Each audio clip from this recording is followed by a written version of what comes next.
You're listening to Before We Get It Right, real moms, real conversations for the messy middle. I'm Leah. And I'm Catherine, and this is a space for honesty, not perfection, before we get it right. All right, guys. So we are back today with another episode of Before We Get It Right. But this one is kind of a special one because we have our very first guest. Today, we are joined by Emily Steele. She's the co founder of Hummingbirds, a platform that connects local businesses with everyday creators to build authentic, community driven marketing. So, Emily, welcome. Thanks for having me. So excited to be here. So, as you know, our podcast really is all about the messy middle. It's called Before You Get It Right for a reason because we feel like all of us are just kind of figuring it out. But one of the ways that we like to start our episodes is really to just talk a little bit about your path and how you even got to hummingbirds. Because to my understanding, I feel like you weren't an engineer, you were in the tech space. So I'm excited to hear how that all came together. Like, where do we begin? I'm like, it feels like it's been such a winding road, but I'll try to summarize, but also double click on some of the things that were like aha moments. So I, my background is like marketing and PR, and I very much went that path because I'm like, if I can use communications to better the world in some way, that feels like the right thing to do. So I'm like, I'll just go comms related for college. And so I knew that no matter what, I wanted to do something where marketing can make an impact on something I believed in. So worked in nonprofits, did community development work, went to a marketing agency to work with a handful of different types of clients to understand that world. I spun up a couple of my own little brands in Des Moines, Iowa, where I'm based, like a pop-up yoga company, a women's networking group. And along the way, like really fell in love with building brand, building community, and also just like love sharpening my marketing chops of just like what are the best tools to market today? How do you use social media to build an audience and get people excited about your brand? And so I took some of the nuggets of building my own little side hustles while I was working full time somewhere and ended up creating my own agency called Love Local. And a lot of what I was trying to bring into Des Moines specifically, where I wanted to focus on the clientele in and around me, was this kind of community centric marketing.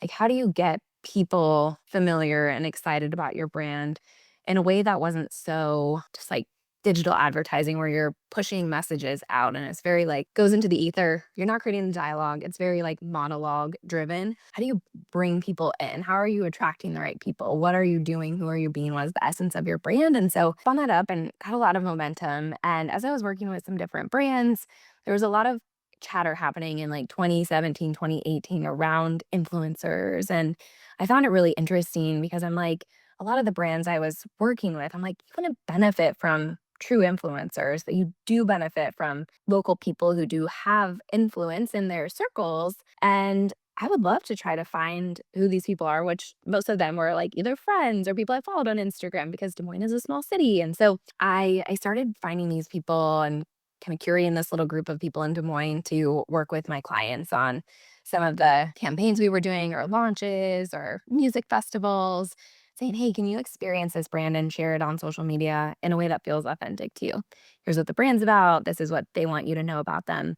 And it was like such a no brainer for brands. I started growing my business just from people who wanted this kind of local influencer service. And as it was growing, there were all these interesting signals that, people were starting to put like, I'm a DSM hummingbird in their Instagram bio. They were talking about the brand without me even asking them, right? That kind of genuine word of mouth and recruiting their friends to join. Brands were like, when are you going to be in Chicago? When are you going to be in Minneapolis? We have another location, in this city. I was like, oh my gosh, like I built this like hummingbirds as a service in my agency because I love Des Moines and I wanted to see the businesses prosper because of a word of mouth engine that I felt like I was building with people I knew. There was something in me that was like, I do feel like this is a huge opportunity. Like no one's tapping this like everyday local creator person. And every brand is focused on like, or it felt like the influencer space was really focused on like big influencers, big names. And this was 2018 at the point. And they were focused on big brands. So it was like Adidas and like, Kim Kardashian. And I was like, well, that doesn't make any sense for like most of the decisions I'm making in Des Moines and how I want to buy and experience things contextually around me. So I was like, what if I did go all in? Like, what if I ripped this like service out of the agency and turned it into a product? And I had never built technology. So I found through a friend of a friend, a guy in Des Moines who had like built a very basic way you can, create a campaign that our creators could opt into, that a brand could log in and see the content from the creators. And so it was a very like, I think I took out a $50,000 loan and spend majority of it on like this very MVP, minimum viable product that I was having Des Moines creators using. And it was generating real money. And so come 2022, after kind of the ebbs and flows of COVID and being like, oh, it's not safe to send creators out into the world to create content for a period of time, having a baby, and then being like, okay, do I want to do this? Right? Like, do I want to go all in? There were multiple times I was like, I don't know, probably not. I'm like really comfortable in my agency. It's created a lifestyle that's like really worked well for me. But it was the like, I don't know, it was the itch I just like needed to scratch more than anything. And so I went down this path of like, okay, if you're going to build a startup technology company that is not a marketing agency, it's funded differently, it grows differently. You have engineers, you have product people, you have designers. Like, I probably should learn about this. So I joined a startup accelerator, kind of learned the ins and outs of just like what is the startup world all about. Met my amazing co-founder, Charisse, who happens to just live a mile away from me, but had built like a financial technology company as a prior COO, has raised venture capital, built a team, like had done the things that I'd never done. How And did she you was meet her? yeah, through a friend of a friend. I always kind of known of her, just again, Des Moines, and the startup world is fairly small in Iowa. So I think my hairstylist lived across the street from her. And then my other good friend was her next door neighbor. So it was just one of those. I'm like, hey, can one of you like make a text intro? We Love grabbed that. coffee. Just like, this is how Des Moines is. Like, people are just ready and willing to help and grab coffee and, connect and see how we can help each other out. And so she was consulting at the time and like spent probably 5 to 10 hours of time with me as I was preparing to fundraise and raise venture capital. And she was like, have you ever thought about having a co founder? She's like, I would be really interested in this. I was like, what? I just like, and there was nothing in my mind that was like, she would want to do this with me. I thought she would just be happy to get paid by me, Well, but she was like really convicted by the work that I was doing at the time and joined me as co-founder. And basically from then on, like winter of 2022, we raised our first $1 million in pre-seed capital and basically started the like, let's open more cities, get more brands, open more cities, get more brands, raise capital, and kind of do this like dance and see if we can get like some pretty significant momentum. And TLDR, I've been talking a long time, but I'm like, it's been working really well. And like also the craziest journey. Like I could never have expected what a life being a technology CEO would be. I just like, I'm a marketing girl through and through. And so like saying, hey, you're like a tech CEO now is like, not anything I could have ever possibly imagined would be a title, quote unquote, that I would have in my life. So I think it's important though to point that out because I feel like we talk a lot about on this pod about how you need to wear so many hats, especially if you're starting a business. And a lot of the time you have no idea what you're doing, but you, same way as like what Leah and I have done, is you find the right people and you find the right really, resources. And it kind of does take a village. We talk about that with business and motherhood too. yes. Yep. That is totally applicable. Like the right people at the right time. It's just like I can look back and it feels just so kismet on like meeting Therese at the right time. Had almost signed a term sheet from an investor that probably wouldn't have been a good fit. Like culturally, maybe, but highly unlikely. So that timing just worked out really, really well because I just had no idea how to read a term sheet. And like, of course, a lawyer reviews it, etc. But there just was so much newness that meeting her and like just the energetic alignment we have too and how we see the world. And then finding like a sales leader that also really aligns like with the business we want to build, who's super talented.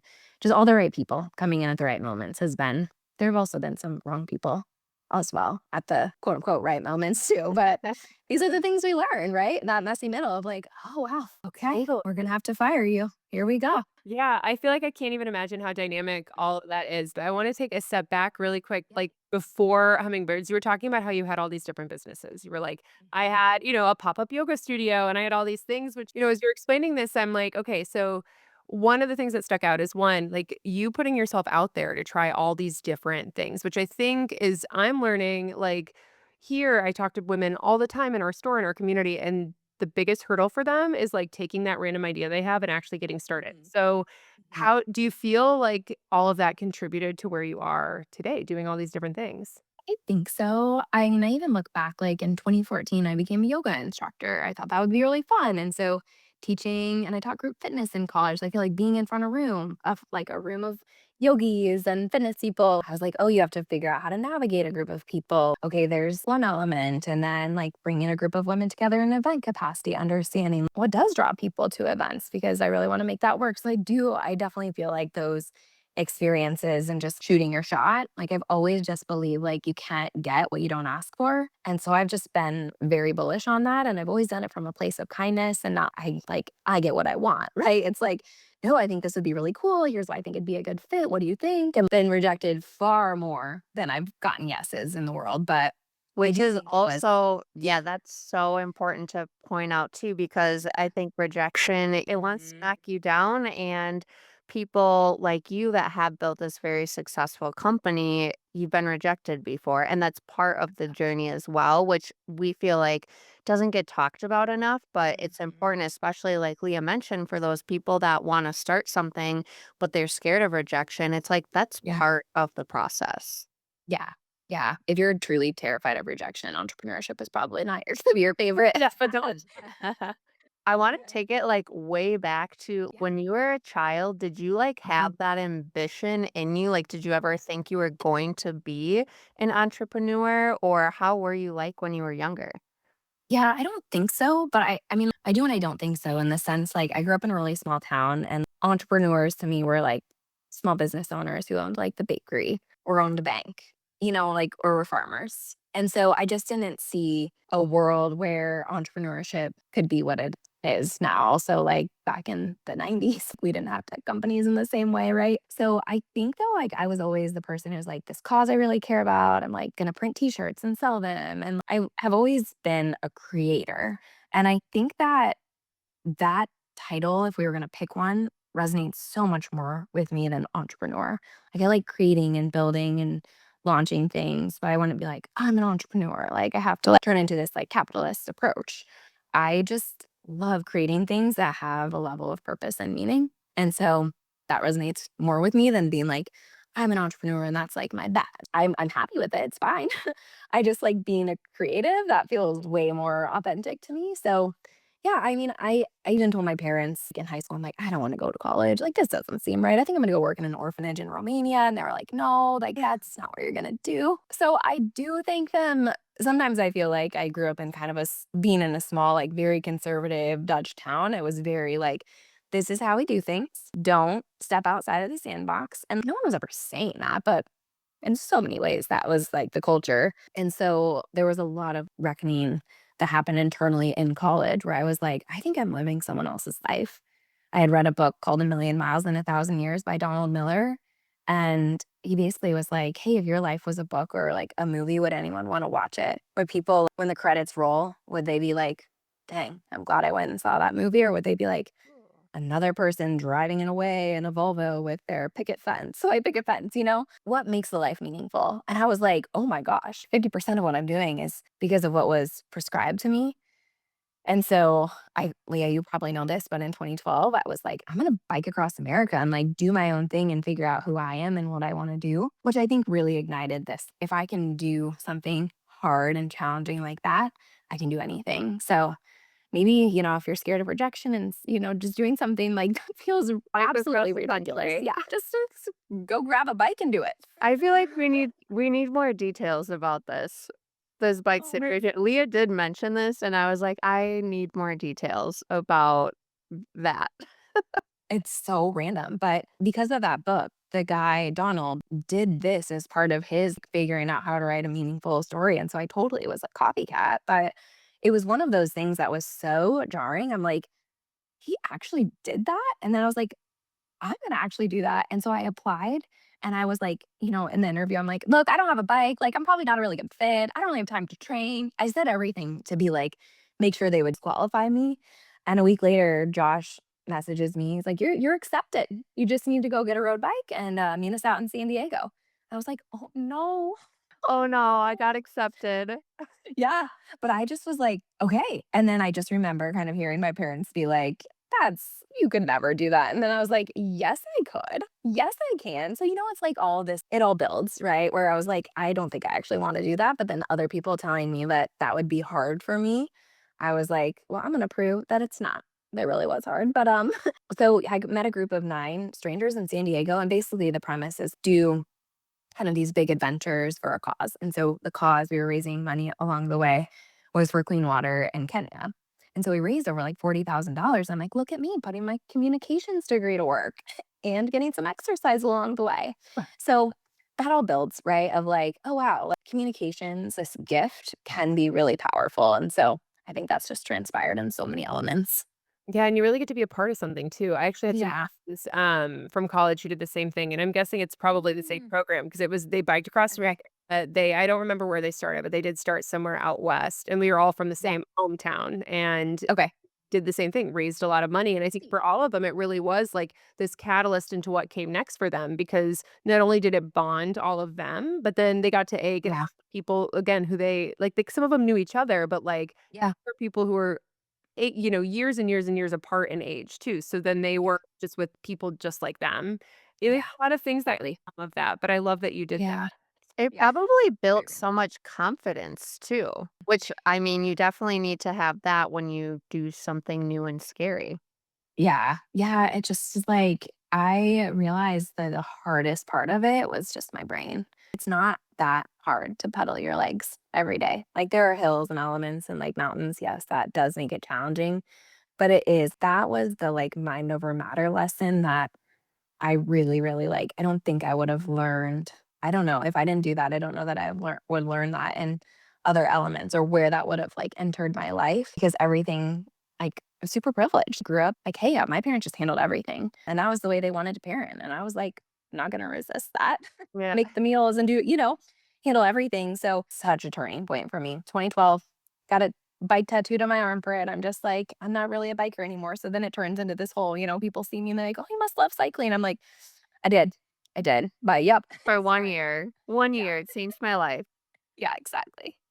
I love that. So, I mean, we kind of touched on different parts of your story, but when you do look back, like, aside from what we just talked about, are there any other parts that do matter more than you realized at the time? I also look back at my first like business class in when I was 18 and the dean of the business school was like, it's not what you know, it's who you know.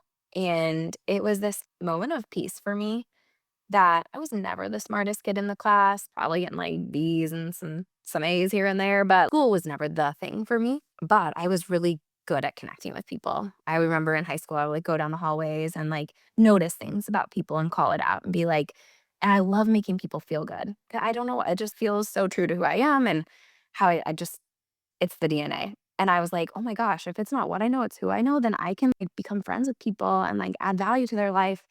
And I don't wanna oversimplify it because I don't think that life is this simple, but the relationships you have, especially at that age where you're, like, considering a career and, like, what you wanna do are so helpful. People came into my college, classroom, and I would write them a card afterwards. I would ask them to get coffee, and I would get to know them, and I can look back and be like, this person introduced me to this person who introduced me to this organization, to this friend, to this job, right? Like I can go back and look at the who you know element on I just was always shooting my shot like, "Hey, would you grab coffee with me?" And I'm so glad that that professor said that or I probably would have kept over indexing on like a 4.0.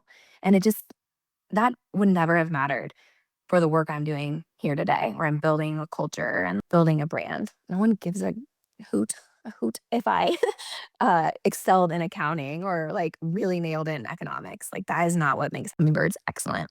Yeah, I love that, and I think that is something that people do tend to overlook, right? Like, when you were talking about that, writing a note or kinda going out of your way to show someone how Mhm. much they're appreciated, people will remember that forever. and Yeah. they're gonna see you again. You could have had that one moment with them, but the way that you made them feel, they're gonna see you in 10 years and they're gonna remember you because you made Yeah. so that is definitely a superpower, I think, that goes Yeah. And you underutilized. did it from a place of just being a good person too. I feel like Leah and I have talked about this where there are some things that just feel very transactional that Yeah. are not Totally. coming from a like a just a good place to be Yeah. kind person, and it's really hard to navigate those situations as well. And I think for people that are just humble coming from a good place, like it's going to take you so much farther than trying to Yeah. force this like transactional type of Yeah. relationship. Yeah, like, I need to meet with 10 new people a week and just, like, spam them on LinkedIn. No, no, no, no. I think one of the books too I read probably a decade ago is called The Go-Giver. I don't know if you've read that one. I need a Nope. notepad I'm book. putting all this down. Yeah. Okay, Leah, you Book take the notes. rags, I'm just here yay. listening without any notes by me. But It's just okay, yeah, like what's that book? the f it's called The Go-Giver. Like, the philosophy, it's such a short, simple read, but again, it just gave me this permission that, like, hey, being generous, being the bridge, connecting people. Like, think about this podcast you both are hosting. This is you're adding value to the world. That turns itself around, and it doesn't have to be transactional. Like, this is fun for you, but fun can be an attractor. It can bring, like, even more fun and more goodness into your life, and so the Go Giver philosophy just was one of those quote unquote business strategies that like just made sense to me. Where a lot of other things I have read are just so masculine and so like checklist and like be this, do that, hustle, grind, startup, be up all night. I'm just like, oh my gosh, this is like I actually just can't, or I probably would end up divorced and like have really suffering my sleep quality and like that doesn't work at all. So that's one of the books. But just being able to enter this world with such a level of confidence and security in who I am and saying like I want to build it different than what I have seen other tech companies build has been like really it's been a game changer. And I feel like the people on our team feel that as well. Yeah, that's what I was gonna ask, and, I Yeah. do wanna get more into, like, the scaling of hummingbirds and all that, but just on this topic, I feel like that's always been the hardest part about, there's this girl boss mentality out there, right? That you do have to Mhm. do, like, all those things, and you said it perfectly when you said there's kind of all of these just masculine ways in which we're kind of told that you have to run a business, and I do think that when you start going against that, it does work and you do it in a way that's genuine for you. I mean, it seems like you've really been able to integrate that into what you do every day. Because how big is your team? I feel like you have a lot of people. Yeah. Yeah, we're probably about like 45 to 50 Yeah. and they're between there. It's a lot of people. That's a Yeah. lot of people. And how Yeah. many cities are you in? I think we're between 60 and 70. It's one of those things now where I'm just like, we're pretty much national. So it's hard to even quantify the city, which I know like I should have this memorized every day, but we add new ones like every few days. So I'm like, I just need to like on my desktop the current city number. Where was your second city? Like you started in Mm. Iowa. Where Yeah. where did you go next? I opened Omaha and Milwaukee simultaneously because I was like, if one of these cities like requires my presence, my biggest fear around scaling hummingbirds is that like I was the glue and the DNA of it in Des Moines. It's a thing of like Emily built this. No one in Omaha knows who Emily is. Does Emily need to be the persona of hummingbirds in Omaha? That would be easy if I needed to be because it's a 2-hour drive. Milwaukee's like an 8-hour drive. So I was like, I can't be there. So what would I do different knowing that? So open those two, did go to both of them to do like a kickoff party, but found that like a Facebook group and an email list was a really good connector and good glue. And people were really happy with that. So it didn't take Emily, me being in a place, and that truly showed me this can be scalable because if I can remove myself from the cities, we have something here. But if I was required, that would be literally impossible at, 60 to 70 cities. I can't be all in all of them. Yeah, no way. So what did the early days of hummingbirds actually look like versus kind of what you thought that they would look like? Like, was there a moment where things Mhm, looked like they were working from the outside, but internally it just didn't quite mhm. feel aligned in that way? Yeah. So early days, I would say, because we have evolved a lot. So I think some of the, like, it might not even be necessarily early days. So definitely like 2022 was very much the time where it's like, this is productized, this is its own entity. Like, It was kind of living within the local, but 2022 July like marks the transition. We basically were like, we can serve any vertical as long as you want local influencers. So we are like, our investor deck said we served 17 verticals. We could work with tourism, small business, nonprofits, events, experiences, consumer packaged goods. And like that was super cool. And we were really hype about it. But it made it really challenging from a tourism brand wants you to go through an RFP process. That is different than a small business whose process of like buying software and working with creators looks different as well, just also depending on the size. And a nonprofit organization has different ways they would want to create campaigns than another brand.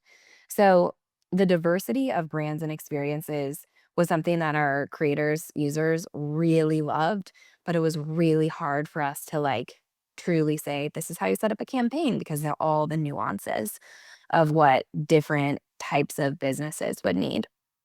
As we got to about 15 cities in the Midwest, we had a couple consumer packaged good brands that were on shelf at like call it Hy-Vee or Walmart, Target, and they came to us being like, I've been looking for a solution like you for like the last 2 years. I really need creators coming into Target, buying our product, telling people where it is on shelf because I get on these shelves in these cities and no one knows who we are. And if I don't move this product off of my shelf and like off the shelf at Target in the next week, I'm gonna get pulled. And that is my growth trajectory. And it was like so evident that we were solving a massive problem for them. So what we started testing more with consumer packaged goods. So like, I'm holding a spindrift, like brands like this or Huh. hot sauces. Like those are some people like, what is CPG? Anything you can find basically at the grocery store. And once we started working with those brands, they were like, we want to buy more credits. When you're in more cities, we want to buy, like, we want to grow with you. It was so evident that we could serve them well. But by doing that, it meant that we had to release like 16 other verticals and we had to start saying no to small businesses, to tourism brands, to music festivals, the things that like really made the community super diverse in the campaigns and just go all in on one vertical. And I knew that was going to be easier for the team and that it was going to be easier for our narrative because when you focus on like one vertical, it simplifies everything about your business. But I started this because I wanted to help the local businesses in Des Moines. And so it took probably like 3 months of me like just kind of grieving alone, honestly, and like with my husband to be like, I didn't necessarily want to take away the local element, but like when you take venture capital on, the expectation is pretty massive growth. And there are trade offs when you do that at times to support the business needs and the growth expectations. And we also knew like our users loved cool brands that they could find at the grocery store. Great snacks go a long way, like we've all had snacks since the 90s. We knew it resonated with our creators. So it wasn't like so self absorbed that we're like, we're just going to do CPG because it works for our financial model. We're like, no, like our creators do like it. But it was this moment where I'm like, oh, this is the pivot I didn't anticipate but I know deep down is the right move for like the longevity of our company and the type of business we'd want to build. Because if I kept going with the verticals we had, we wouldn't be able to hit the growth clip, which would mean I need to raise more capital, which means my ownership dilutes and there are more people making decisions with me. And it's like, how much autonomy and can I have? Obviously, don't own the whole company at this point because we have investors, but these are just like really, really big decisions that happen, within 2 week time span. Yeah. And so I would say that's like a really big one, and it's okay. CPG owners of these companies are also really cool humans, and we can make a difference for They animal started businesses. small somewhere at some point too. Exactly. They started So farmers they markets. have grown, but at one point they had Yes. just started Small skewing. too. Yeah, Yeah. totally. No, I was just gonna say it's funny that she is giving a lot more details because our episode that just released today is about Mhm. finances and talking about Yes. the messy middle and money. And we don't have experience with venture capital or anything like that, but it is something that we touched on. So I Mhm. am so happy for people that listen to today's episode that dropped to Mhm. then, now hear your part of it too. The venture capital, I think women raise 2 to 3% of all venture capital dollars. So, like, sit Yeah. with that for a moment. Wow. It took 100 conversations for us to 98 no's to then get 2 term sheets and, like, have, kind of investors go head to head of, like, who's gonna win the investment in hummingbirds. It's so weird. You don't say that out loud. Did you have to, like, Um, travel somewhere to have meetings with I people? mean, don't you think they should come to us? I'm just like, it's all about positioning and, like, confidence. We have a valuable asset. Do you want in? Come fly to meet us. That took time and a lot of just watching Charisse do it because that is such a foreign. I'm just like, oh, I'd love to come. Like, yes, I'll meet you wherever you want to be. Where are we going? Alaska? Great. That would be me. Yeah, I'm just, but she's like, no, we're really valuable. Like, they should be wanting to come to us. So it was a real, like, a learned thing over time. If the odds are stacked against us, if it's 2 to 3%, let's talk to 100 firms and see if we can, like, make the math work for us. It's going in it with, like, the right perspective because a lot of women raising capital are like, well, women don't get any funding. I'm like, if you're going in with that attitude, that's your outcome. Yeah. Go in to win. Why is this valuable? Why is an investment into your company a great idea for them? It's a lot of mindset work because you do get told no a lot. And then you get told like your business is like a bad idea. Like all the feedback you don't ask for, but people are just like really happy to give it to you. Thank you. I kindly reject this, but have a great day. Have a great life. Leah, you had asked like when we made the change, probably like Yeah. 2 years, we were like, let's go all in terms of like new customers and new like conversations we were taking. So we still have some grandfathered small businesses and tourism. Some of those still exist where we're spending time, energy, resources. It's to that kind of CPG vertical for the foreseeable future until maybe something changes, right? Yeah, well, I feel like too, just I'm sure for your team that does create a lot of clarity because being pulled in so many directions, which I think is always the hardest part of a startup, is there are a million directions you can go, but then it's up to you to move everybody in the one that makes the most sense. So it sounds like, Yeah. yeah, as hard as it was, it sounds like you guys made the best move. I have a question for the creator side of things, Yeah. like for the Yeah. influencers. So you have, you work with the brands, and then do the creators just go on your website and sign up to be a creator? Or what does that look like on their end? Yeah. So they basically, if someone resonates with Dean, what we really look for, I think about the influencer space, there's like macro influencers, micro, nano, and we look at ourselves as kind of like the everyday creator category. Someone who's like, this is truly a hobby. I think it's fun. I've got a full-time job. I do other things, but like I love creating content a few times a month. It just gives me creative energy. I love trying things. So we're really looking for that person who's not trying to make this a huge thing, or maybe they're getting started. They're like, I want to be an influencer, but I need a starting point. I've only got a couple thousand followers, but I want to get some really interesting portfolio opportunities because we have such iconic brands on our platform at this point. Like they do get exposed and potentially have the opportunity to collaborate with these brands. But we just surpassed 50,000 creators who have signed up over the last few years, which has been incredible. We surpassed that last week. So anyone can sign up. It's like a job board. You might say, I want this job. I want this campaign. I want this opportunity. I express interest. It doesn't mean you get it. So brands are all looking for different things. Some are like, we want really high quality user generated content. So they're going to look for creators who have displayed that on their Instagram feed or in their kind of like portfolio inside of Hummingbirds. Other brands are like, we want people like moving product off the shelves and talking about it. And we want them to be moms. And they're like, cool, we can do that. From the creator side, yeah, anyone can sign up and be a part of it. And a lot of that is just like believing that everyone has a voice and everyone can create influence. We're taking this opportunity for transparency on this podcast is I think what I've learned over time is that brands say that they want everyday creators, but most of them still really want control, which means they're like, can we approve content? Can we make our competitors not be in that slide? I'm like, it's a grocery store. This olive oil is going to be next to this olive oil. Like, you can't just like not see the other olive oils. I don't know if everyday creators is for every brand, but I think deep down, brand people want that, but sometimes want more control. So that's been really interesting to navigate because we basically say, like, here's the creative brief as a user, as a creator, like, go do that and then submit it. But that puts us in an interesting position. Like, you can imagine Airbnb.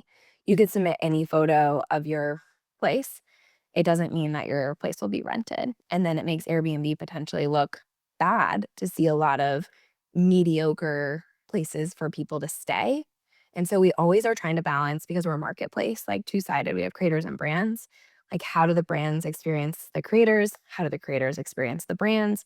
We're always optimizing one side or the other. Like, some weeks it will change. So it's been really interesting to see like the evolution of the creator economy and like what brands think that they want, then say that they want, but then change their mind. And same with creators, you know, some are like, I'm really happy with this $50 gift card. And then a couple weeks later, it'll be like, I'm demanding $500 from your company because I believe I'm worth that. I'm like, I just like, no, like that's not, you know, we have a terms and conditions for that. And I really did have to over time. Team handles all of the creator complaints or just like frustrations because I am like a high empath and I get sucked into something and I want to get on a call with someone, make everything right and perfect. Again, that doesn't scale. That's not my role at this time in the company. At one point, it really was because, you know, it was just me, myself, and I. Trusting a team that's like, hey, treat them with absolute care and delight, but like, we can't make this right for everyone. We do have terms and conditions that people do agree to when they sign up for the platform for brands and for users, and we have to uphold them. Who would you say your biggest competitors are? Because I think of, like, the UGC Yeah. suite. Like, I signed up as a creator for Hummingbird really to see that whole other side of it, right? Yeah. Yeah. Like you said, it's very easy to be able to do that, which I think easy entry is awesome, but I know if Mhm. I spare time and Catherine does this too sometimes, like, we both have Yeah. jobs on Billow or things like that where you're just doing it's a Yes. one-off video, right? And you're doing that Yep. for a brand. Like, would you? Because I feel like the hyper local aspect is not something I've seen anywhere else. Mm-mm. Yeah. I mean, we really don't have Like a competitors direct just like competitor. us. Yeah. Yeah, like people definitely there are competitors in the sense like they have micro or nano influencers that maybe do direct to consumer, but we are like everyday creators at retail. And so no one's quite owning that. We're seeing starting to see some brands, you know, kind of rip off some of our messaging and use it in their own ads. And I'm like, I just always believe in like if you're doing your best and showing up with integrity, I think you get to the opportunity to win more. I don't let it phase me though. Like a lot of people can get caught up in competitors. I'm like, who's coming into our turf? I'm just like, let's just make the customer experience better. Let's make the creator experience the best and delight them, make them happy, and like give them what they want, right? A product that they want, not what we want for them. And I think you win in those environments. And again, I think that's feminine approach because I think a lot of men are like optimizing for different things. Business growth, if you only optimize for hummingbirds growth, we would be making a lot of different decisions on how we care for our creators and our brands. So I'm really proud of that we've chosen to like spend more to care for the community of brands and creators on the platform. That really comes through too. Okay, we're so far into this episode, but I have to ask, how did you come up with the name Hummingbird? Oh, yes. This is a fun story. When I was starting this in Des Moines, I had no idea what to call this. I was like, maybe I call this group of people the Central Iowa Influencers. And I was like, that is so lame. And I was telling a friend, we were on a walk, my friend Whitney, and I kind of like brought this to Des Moines together. And so I was like, I need a thought partner to bring this to life in Des Moines. And she and I were walking, and I was like telling her about this funny dinner I had with my family. I was like, my father-in-law is like super into birds. So he went around a circle and told all of us like what type of bird we are. He's like, Emily, you're like a hummingbird. You just flit around, you're like a little pollinator, you're like doing all these things. And I'm telling her that story, and she's like, I will vividly remember the street we were on, like right over here. She like stops, grabs my hand. She's like, that is the name. That's the name.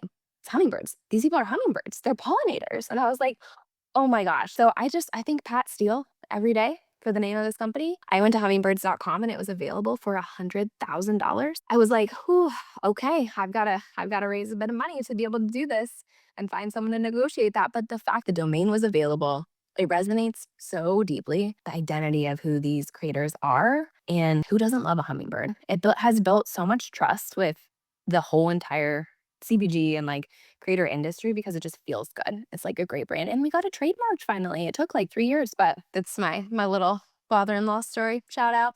Well, I feel like you have a lot of moments in your story that are very much like things that are kismet. Like these moments come together. It's just like serendipitous. And we talk about that a lot in our own lives and in a lot of our other episodes. Is that I think when you see those things aligning, it's almost just like signs from the universe that you're on the right track and like this is meant to be Yes. for you. So I'm guessing too, I mean, going back into it, 'cause Catherine's right, we're like very far into this episode. I feel Yeah. like I want to hear every single detail 3 We'll do hours. part 2 later. Yes, Yes. right? Part 2 will be coming for sure. It has to. But obviously, this podcast, there's so much of it that is about the messy middle. And you scaled a company Mhm, really fast. So I'm sure there had to be mhm. some mess in there. Is there anything that kind of Yeah. pops out to you when we talk about that? It's really challenging to be a mother of a 3-year-old and a 6-year-old in this type of fast growth company. And I, with this job, have a lot more speaking opportunities and meetings with the board. And I'm traveling pretty much every other week now. And so it feels like just as I get home, I'm like, oh, I want to see my friends, but I probably should spend time with my family. Then it's becomes like, well, I'm not doing a great job staying in touch with friends because I don't have time to see them because I'm not home. That feels like really messy and challenging right now. Thankfully, I have an amazing husband, like partner who's like in it. He stays home with the kids, and that's worked incredible for like supporting this vision and growing this company and keeping keeping everything rolling at home. And it's not that was a huge trade-off for him. Like, that wasn't his like initial like vision and passion, but has become over time. It's amazing to see him like really fully step into that. But I think too, like I'll never forget one of our first investors. I was pregnant with Lincoln, and he was like, "So, like, do you think you'll come back to work after this?" And I just am like, no one's ever asking men this. Of course I'm coming back. Why would I raise money to not come back to work? That seems really irresponsible. So I find that just sometimes being a woman in this space is challenging and messy, but sometimes I'm like, maybe that's my own story. So I don't want to always just subscribe to like, it's harder for women because of this, because of being in tech. I do see real glimpses of that where I'm like, there is definitely different advantages for men versus women. So I just try to keep my head above water and I'm like, how do I, stay hydrated? How do I get enough rest? How do I keep in touch with the people that are most important to me? How do I make my team feel really supported and energized and equipped to do this without like hand holding? And every day I wake up and try it again. Have a little matcha along the way, get some steps in, hope for the best. Yeah, focus on those small things I think can make everything else kinda come together. You found a co-founder, which I feel like is such an amazing Yes. part of it, and then Yeah. but together though, what was your after that, what was your first hire? Like, how did you guys start building out Mhm. your team? Our first few hires after Charisse was sales folks. Because we're like, hey, why don't you go try to drum up some business? Because we found no issues ever getting creators. People are really compelled by trying things and getting money for it. Like it just seemed like there's not a lot of friction there from a user acquisition standpoint. To make this work, we need brands. So we hired a few salespeople. And then with our next tranche of funding, I believe that's when we hired more of like a sales leader, someone who could really help us think. Like her background was taking 2 startups from 3 to 30 million. And so she had seen the playbook of like, you go here to here. We're gonna run that back. And I'm like, oh wow, you can just run something like that back. It's just like that's a thing. That's if someone is a really someone can be an expert at that. And I was just again like so grateful bringing my like feminine energy into the team and like, but also someone like really powerful and really creative. I would say a couple marketing people because again, the marketer in me is like, the better we can be at this, like the more I think we'll attract the right people in. So, and now, yeah, we've got a UI UX designer and a product person and 6 engineers and, so many other people that I've just never had the opportunity to work with. So I am always learning every single day. I'm like, oh, this is how we think about this. Data and like fraud and things like that. Like these are the conversations I now get to have that I always try to enter them with like a lot of curiosity and not like, you idiot, why don't you know about this? I'm like, no, I've literally never done this before. And I let my team know that. I'm like, I've never been a CEO before. I'm not trying to create an excuse for myself for when I don't know things, but I'm like, hey, just you're on the ride with me. We're both learning this for the first time and like, let's do it together. But you don't always get to look to me to like know everything. I'm going to do my absolute best, but my God, it's not going to be perfect. But you ready to do it together? Cause like, let's go have some fun along the way. Cause that's the only way to do this, right? I bet your team, like, loves and appreciates that, though. I do think so. It's like all about how I think it's the authenticity of it. Hey, I'm figuring this out. I'm running all company meetings and being a little goofy and like bringing up Taylor Swift song lyrics. And I know it doesn't resonate with everyone, but the people it does, I'm like, you're my people. So again, I think as long as I can run the company in a way that will always feel true to me, I could do this forever. Right. But the minute it starts becoming something that it's like, no, this is how a CEO at this stage of a company is supposed to be. I think I would be like, I'm out. Like, I can't be someone else to make the company grow differently. It just has never worked. I've tried a couple times, you know? Yeah, I think that we've all found that out. We've talked about that a lot. And even in Polished Prince, which is scale, but in a totally different way and on a smaller scale, Catherine and I have talked about that so much about like, okay, when you start to step outside of yourself and do what's not authentic, then things also don't work as well. I mean, even as much as you think that they Mm. should, or like, I'm supposed to do this, it just, yeah, it just It doesn't. I know. I don't even know. It is trusting your intuition. I've said that to people so many times. I know that's like what you probably both subscribe to as well. So people don't know their intuition. And so I'm like, my advice, if anything, is to trust your intuition. And if you don't know how to trust it, is to find it and like whatever it takes to find what your intuition is, because it has never steered me wrong. And I will say the times where I've known we needed to fire someone, but waited and waited and waited. And the minute we did, I was like, oh, everything in the company shifted for the better. I'm still learning when to trust it. And it's those really big, painful decisions like letting someone go that make it, yeah. I'm like, I don't want to listen to this part of my intuition, you know? But I need to. I Right. think I that's one of get the to. like, a big purpose of this podcast, though, is really we talk about it all the time and really just giving other people out there, like, the ability and the space and the confidence to just trust themselves and listen to their Yeah. intuition, and so I love that you said that because that's really what we're trying to do here, and Yeah. as Leah and I are learning, we haven't gotten it right yet, we're still figuring it out, and we wanna take everyone on that journey with us while we do that, and while we figure out our own intuition. Do you feel like growth ever happened faster than you felt ready for? Or do you feel like it all worked out? It sounds like it happened really fast. But yeah, Yeah. It's like we are like we're not fully over our skis, but we're almost always like so close. Like, oh, we are going really fast. We need to think about hiring another sales rep, another customer success manager. It's such a great problem to solve. I would much rather have this problem than like struggling to get growth. So I definitely have that perspective most days. But like, what is the most important thing we get to do today or this week? And like trying to keep that framing as often as possible. totally. Yeah, because as you're talking about, like, we have this person, I'm like, "Oh my gosh, like, how did you know who to hire when?" Because obviously, they always say hire the best people that you can, the people, who you would want to work for, and that I think is Yeah. just a trait of a great leader, Yeah. but all these different skill sets, I'm like, "Oh my gosh, there's no roadmap." Yeah. I That's why I'm like so grateful Sharice has been there, done that in the tech Yep. space because she's like been part of growing an engineering team, working with people in product and design. So I that's why she runs that part of the org. I just don't speak that language yet. I definitely do now. But when we were hiring for those roles, I'm like, I don't even know like the right questions to ask and like what to be the most curious about. So yeah, if it was like me and another person who had never done this before, I could see how we could probably make a lot of terrible hires just because you don't know what you don't know and you're just doing your best. And, a lot of times I'm going off of vibes especially in the early days. And I'm like, I've We love going always off the worked. I vibe. would say like 50% of the time it's like really worked for me, but 50% has been like really bad. So I'm like, ooh, it's not something very reliable. So I'm really this is just like a really selfish personal question, but you wear so many different hats and so many different things. What does like your daily life look like? What does a day in the life of Emily look like? If I were to kind of summarize day in the life, I'm up at 5 pretty much every morning. I do try to spend like an hour literally alone, like in my chair downstairs. I read like this Tao book on like simplifying and just set the right tone, or I listen to like an Abraham Hicks video on just like mindset and worthiness. And I get myself in like a really high vibe place because then I like get to wake up my kids who are either gonna be like really happy for the day or just like I don't know. It's 50-50. Roll the dice. And then I spend time with them for like an hour and a half, get them to school, and I come downtown usually to our office. And I would say majority of the time I'm pretty much always on my computer all day.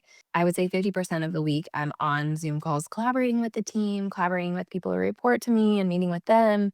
But I try to protect probably like 10 to 15 hours a week. I'm journaling, I'm writing, I'm iterating, I'm thinking, I'm sticky noting, I'm like thinking about the future. The creative But time. yes, so because that's so important too. Like someone needs to really own that in the company. And I have a lot of opinions about the future, which I should. And so I try to get that, like, that's a big part. But I would say, like, I'm also really like trying to get workouts in almost every day or walking over to the coffee shop. And so movement's really important. And then I sign off around 4 to 5. My kids go to bed at 7. So we get like a couple hours together and they go to bed. And then I pretty much go to bed at 8 to 9. I do not work late. I like just sharing that with people because I'm like, you don't have to follow the like burn the midnight oil. If you create your own boundaries, like work gets done, there's a phrase, but the time you give to it, right? If I know I need to get things done, then all the other things aren't priorities fall to the wayside. And I focus on the things that need to get done and be efficient. Like as a mom, like you learn efficiencies very quickly. So yeah, that's kind of the day in the life. It's like sometimes I'm like, wow, I just sat for like 8 hours straight, get a life. But I love what I get to do. I do wish I had more in person or like meetings and things that were like not so computer driven. Because I think I'm like meant to be like moving and building and things like that. But at this stage, that's okay. I know it'll evolve and be different over time. But you're in so many different places that That's so true.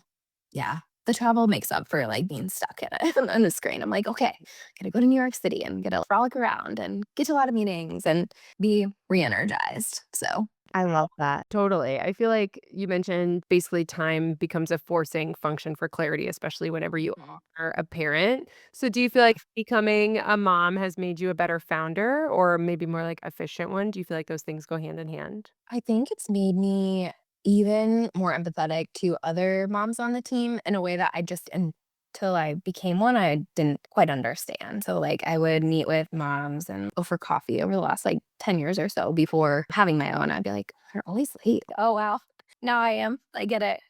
There's just some, oh, okay. Lived experience helps understand. Some of my teammates have sick kids all the time and they have so much guilt about it. I'm like, don't feel bad. Just get the work done that can get done and like give yourself a break. I provide a lot of grace, which I think the team appreciates because it's just like so many things out of our control. And I'm naturally the Enneagram. I'm the 7, but I've got a strong Enneagram 2 wing and the 9. So I'm just like such a people relational creature. So just want to make people feel loved all day. Get back We're to that definitely on job. our wavelength. Your morning, that's like what I try to do because again, you don't know how your kids are gonna wake up. So at least if I'm a little more grounded, I Yeah, can handle you if you wake up a mess. absolutely. Yeah. Uh-huh. I think we need a part two. We have one final question. Our podcast is called Before We Get It Right. So, what does getting it right mean to you? Getting it right to me means like living in alignment with who you are and doing the work to figure that out. Perfect answer. We There we couldn't go. agree more. Oh, I Love it. love that. I'm so Yeah. grateful for the opportunity to be here with both of you. Such high vibe, ambitious, but rooted. Like, it's so fascinating to be like the both and. I love the ampersand because you can be both. You can be ambitious and you can be grounded. You can be slow and steady and you can race fast. I just like believe in the both and like it's so great to be surrounded by both of you who live and breathe that life. Yeah. Well, and that was what I think my last question that I was going to ask you, but Yeah. you answered it with talking about how you get Oh. into your day, which really was how do you stay so grounded? Because I feel like it'd be Mhm. so easy with how fast you've grown, how far you've come, all that you have accomplished and what you have done to be not so grounded, to like let it kind Mhm. of get away from you. And it's very refreshing. Oh, thank Very. you. Yeah, I feel like this was the conversation I yeah. personally needed. I just like, don't you guys like yourself when you're grounded? I like myself so much more. So I'm like, why wouldn't I put the work and the reps in to be that person I like to be every day? And it means I'm taking more time to ease into the day and like be ready and be rested and be prioritizing having a meal in the fridge. But I like myself so much more. And I know other people do. And I'm more patient and kind when I have that groundedness. It's not perfect, but it's a level of diligence that I just will not give up. So, to anyone listening, don't give up. One of our core principles at Hummingbirds is well-being fuels magic. The rootedness is the groundedness. It's like caring for yourself, like opens up so much more possibility. I'm sure it doesn't resonate with everyone, but for the people that do, it's a really positive cultural principle to have. Who would dislike that? It's a guiding A lot of principle of the people. company you work for. The thing is, like, some people don't resonate with that. Some people really wanna work hard and be really burned out. It's a persona in startups and tech that is very prominent because we're so clear about it. I think it's detracted the wrong people up front, which is good. That's what we want for both Right. parties, so Well, and clearly it hasn't stopped you from growing. Like, I think it's just a testament to the fact that you can do both. You can align for morals and values, you can still build something beautiful. You can, yeah. stay grounded and be true to who you are while still creating a tech company that's huge. Like, you're Yeah. able to kinda do both things, and that is attainable. Yep. That's what we're trying. We're trying. We got a ways to go. I mean, it's funny because 'cause I'm like, I feel like we're just getting started, and yet I feel like I've also been doing this for 10 years. So, here we are. Yes. I love it. Well, thank you so much for building us into your day. This was so fun. I wish I could do this every week with you. So Well, you're already coming back on for part 2 at some point, so sounds you great. can join us whenever you want. Okay, perfect. All right, Emily, thank you again. Thank you so much. It was so nice to meet you. Yes, nice to meet you too. Good to see you, Leah. Thank you. Bye.